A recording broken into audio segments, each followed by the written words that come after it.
My name is Christine Fuston. I conducted research under Dr. Gregory Meissen in the psychology department here at Wichita State University. And the title of my research is Perceptions of Acceptance Among LGBT College Students Involved in Intramural and Recreational Sports. Research about lesbian, gay, bisexual, and transgender issues, also referred to as LGBT, has gained popularity in the past few decades as our society moves towards a more tolerating and accepting attitude towards the LGBT population. Now, while the acronym LGBT is commonly used, there are many more identities that fall within that community, such as queer, questioning, and asexual. But my research will be focusing specifically on the LGBT population. Queer means any sexual orientation other than heterosexual. Questioning is an individual who is unsure or is questioning their sexual orientation. And asexual is someone who doesn't experience sexual attraction. Now, alongside those three identities, there are still many more within the LGBT community, but those identities have only recently been added to the acronym LGBT, so it's often abbreviated with a plus sign. And because those are newer, there isn't much current research on those topics. So the literature I pulled my study from only focused on LGBT issues, so that's also what my research is focused on. In recent years, we've seen great strides towards equality in the LGBTQ community. Specifically, the legalization of same-sex marriage that occurred on a national level in 2015. And in 2016, we saw the ban of same-sex couples adopting was found to be unconstitutional. While those happened on a national level, we also see strides towards supporting LGBT individuals on a local level, such as here at WSU, we had the recent proposal of a new LGBTQ office to help LGBT students on WSU campus. And while we've seen these great strides towards LGBT equality, both on a national and at a local level, it's not uncommon to see setbacks, such as recently we had the ban of transgender individuals participating in any capacity in the military, which happened only a few days ago. So it's important to see that while society and our culture is always growing and changing, and there's always new laws being implemented or taken away, it's important to see how these changes are affecting individuals in their personal lives, in their day-to-day lives, and in their individual experiences. By doing that, we can see how these changes in our culture and our communities are affecting us, what's being done well, and what still needs improvement. So my research is going to be focused on LGBT individuals in the athletic community. In 1905, Freud, a famous psychologist, theorized that homosexuality was a wrongdoing. This made people not want to be labeled as homosexual or being called gay because they felt that meant that something was wrong with them. This idea continued into the 1960s when homosexuality was labeled as a disease within the medical community. This further pushed people to identify better with their gender expression. So that meant men wanted to find ways to have more masculine traits, and women wanted to find ways to have more feminine traits. So how does sports play into this?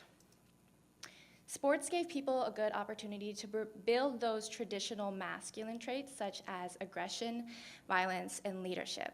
This was particularly important for boys and men because it was thought that they could get involved in sports, build these traits, and then later apply them to their daily lives so that they could be successful at work, at school, and within their families to uphold this traditional idea of what it is to be a successful male in society.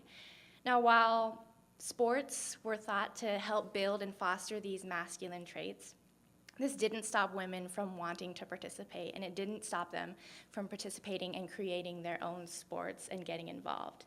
Today, we can see the participation of both sexes across many sports. At WSU in 2016, we had 581 women enrolled in intramural sports and 1,005 men, which wouldn't have been possible if we also haven't made strides towards gender equality, such as with Title IX, which was passed in 1972, which said that institutions couldn't discriminate against individuals with who could participate in their programs based on sex. Now, while we've seen this general arc towards a more accepting and inclusive sporting environment, Research suggests that masculinity and heterosexuality are still viewed as the cultural norm. This means that males who identify as heterosexual and are able-bodied are often given more social power when being involved in those sporting environments. Because of the idea that masculinity and heterosexuality are the dominant cultural themes, this creates the idea of heterosexism, which is when heterosexuality is seen as the normal and all other sexualities are seen as the lesser. So this is a problem because it can create discrimination and people feeling like their lives aren't as important. Now, while the Western sporting community does have this trait of heterosexism within it, recent studies suggest that overt acts of homophobia have decreased. Things such as hate speech and violent crimes and hate crimes are not as common nowadays. But while the overt acts of discrimination have gone down, subtle acts of discrimination still remain. And we often see this in language with how people talk about the LGBT community or LGBT issues. These are called microaggressions. When people use language that, whether they know or not that it is discriminating, it often invalidates or singles out particularly LGBT individuals. An example of a microaggression is saying that's gay, because it equates the sexuality of being gay to an implied negative characteristic.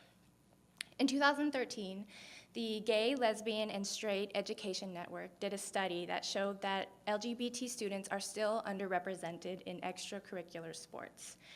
They surveyed about 8,500 LGBT-identified students who participated in physical education classes, and more than half of them reported being bullied or harassed because of their sexual orientation. So the question that my study is asking is, what are the perceptions of acceptance for LGBT college students involved in intramural and recreational activities? I wasn't looking for any specific themes, but wanted to know what the current perceptions of acceptance were. For my study, I sought WSU students who identified as LGBT and have participated in recreational or intramural sports or are currently participating in sports. I gained IRB approval and then shared my information on my study through SONA, Shocker Blast, which is a bi-weekly information email that goes out to the general student population, and then also through a contact list of all students enrolled in intramural sports. Through those methods, I was able to find 3 participants, one who identified as an African American female, a lesbian, and participated in basketball, one who was a white male identified as bisexual and played soccer and volleyball, and another who was also a white male and identified as bisexual and participated in rowing. For my study, I conducted semi-structured interviews. They were one-on-one, and I asked 4 main questions. I asked the participants what sports they were involved in and how they got involved in that sport, what sexual orientation they identified as, if their teammates knew about their sexual orientation, and if they did, what was their response, and then if they felt that it was important for their teammates to know their sexual orientation. I gained informed consent and then conducted one-on-one interviews that were audio recorded, and those were later transcribed and coded to find common themes. The 3 overall themes I found were that sexual orientation was implied, teammate support does make a difference, and that there's still room for improvement about support for LGBT individuals. So for each of the participants, there was no single coming out moment. This meant they didn't explicitly say, I am a lesbian or I am bisexual to any of their teammates, but rather it was implied. Here we have a participant talking about how the way she dressed allowed her teammates to infer what her sexuality was. And another participant describes how he posted on social media allowed his teammates to figure out his sexuality on their own. Another theme was that support from teammates was important regarding LGBT issues. One participant stated, words do really hurt, and if somebody says something on the field, you shouldn't feel alone. If something is said, your teammates should know and have your back, or at least comfort you. Another participant talked about seeing how her teammates interacted when discrimination was present in the sporting environment affected how she responded to discrimination.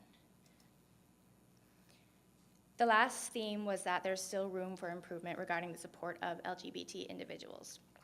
This participant stated that the negativity is still there, particularly because he thinks that it's been ingrained in the culture and that because of that, it's going to take a long time for it to go away. But he does think that the sporting community is on the right track to becoming more accepting of LGBT individuals. So overall, sexual orientation was found to be implied, particularly for the participant who identified as lesbian. She described dressing in traditionally male clothes, and because of that, her teammates were able to infer her sexuality. Now, while assumptions and stereotypes can often be dangerous because they can lead to discrimination, in this particular instance, the participant says that it was relieving to her because she didn't have to tell each of her teammates one-on-one in a conversation. Another participant describes posting about LGBT activism through social media like Facebook and Twitter, and because he was friends with the people he played sports with, they were also able to infer his sexual orientation, which he also describes as comforting because he didn't have to talk to them specifically. Supportive teammates was also important for each of the three participants.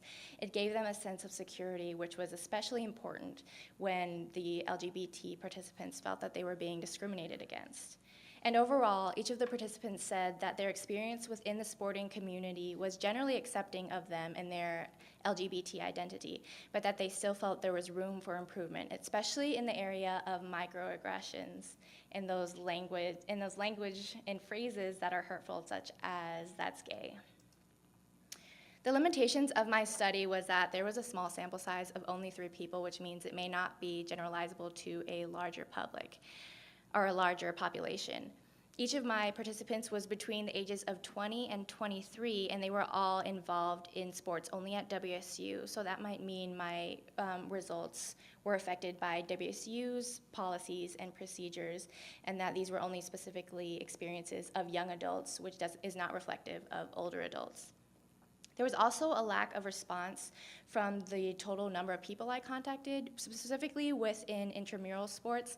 There were over 1,500 participants total that are involved in intramural sports here at WSU, and so it would be interesting to know why there was a lack of response between getting 3 participants in that large pool, which could potentially be because people aren't comfortable sharing their stories,